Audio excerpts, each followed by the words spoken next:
Honestly, I don't think that Nigerian youths understands this announcement from the Senate. Yes, they said they are rejecting real-time electronic transmission of election results. You know what that means? Now listen to this Executive Director of Yaga Africa, Samson Itodo. Listen to him. I think what the Senate has done by this act is to betray the trust of Nigerians.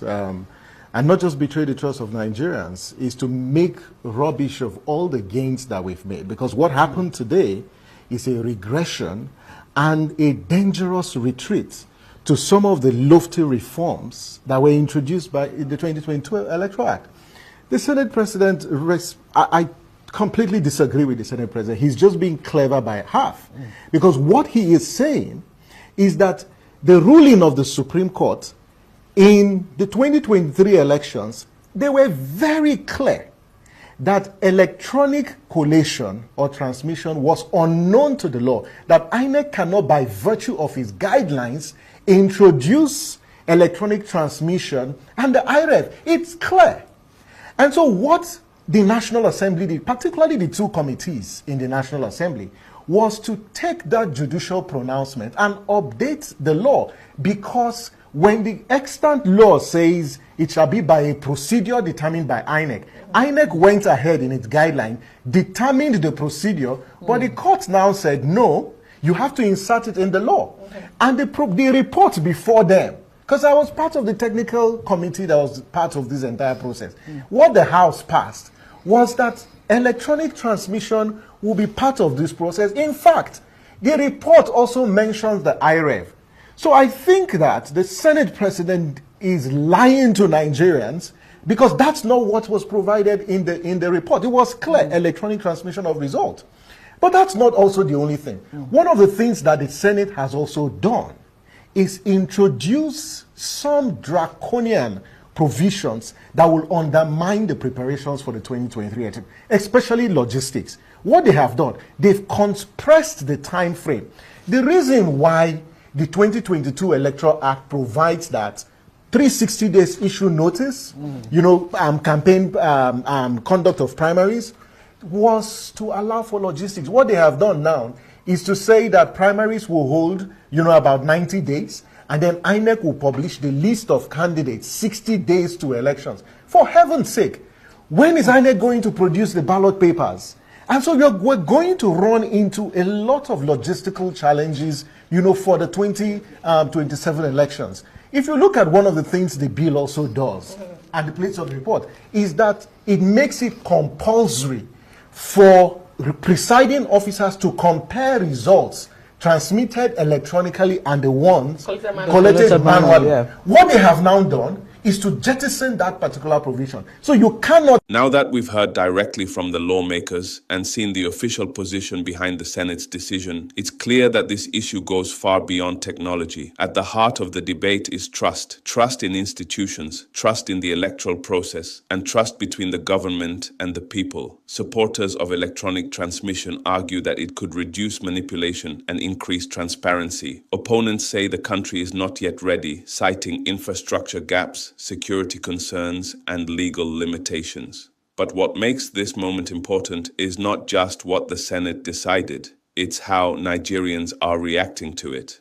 Across social media, in street interviews, and in everyday conversations, citizens are expressing frustration, concern, and deep skepticism. Many see this rejection as a step backward for democracy. Others believe caution is necessary to avoid new forms of manipulation. These reactions matter because democracy is not only shaped inside the Senate chambers, it is shaped by how people feel about their votes, their voices, and whether the system truly represents them. Let's now listen to Nigerians themselves. These are their reactions, their questions, and their concerns, uncensored and unfiltered. If there is no real-time electronic transmission of election results, then there will be no voting. It's just as simple as that. And Tinubu must step down now. That is the stance of the people. Hashtag Occupy National Assembly now. Yes, so Nigerians are not stupid, Fabio and co. Yes, you guys have been doing us in this country for the past 2 years. With this on our mandate we stand, with a man that just fell down last week, an 80-year-old man with dementia. Believe me, you guys will not do that again. So you see, this on a plan to rig yourselves into power. You not go work.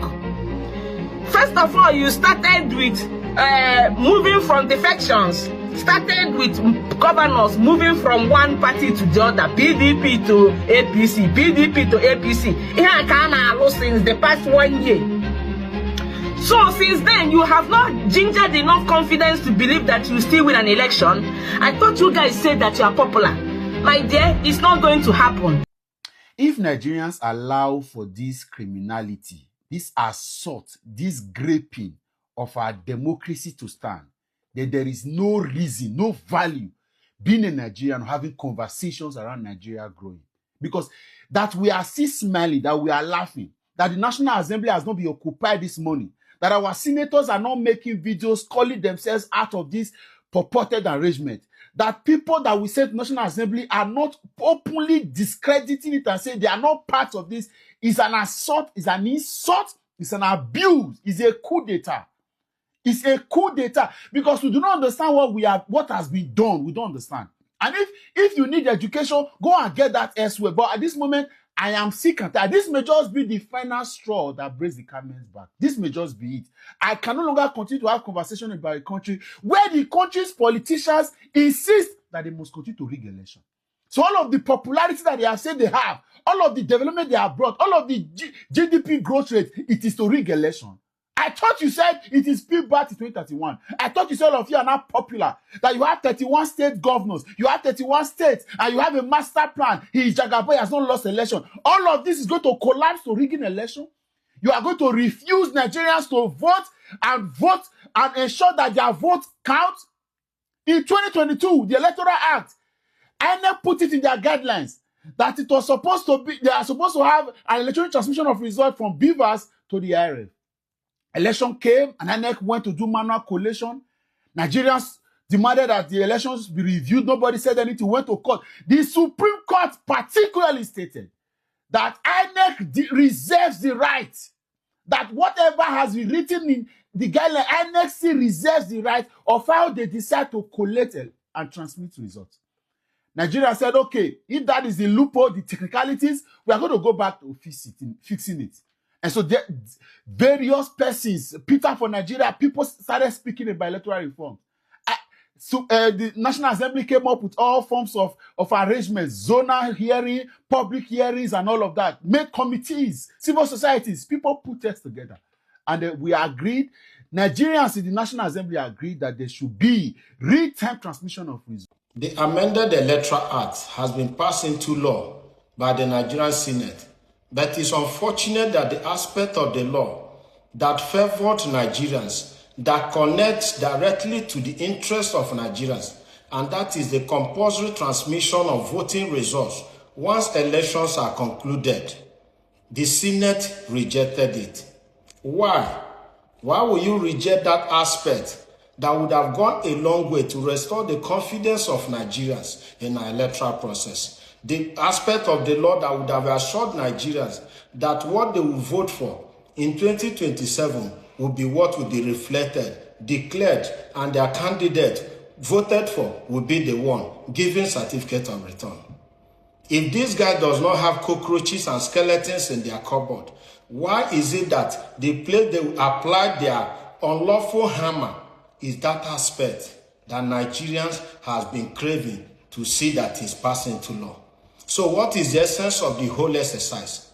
If you did not approve the compulsory and mandatory transmission of the result, you just left it vague. You just left it optional.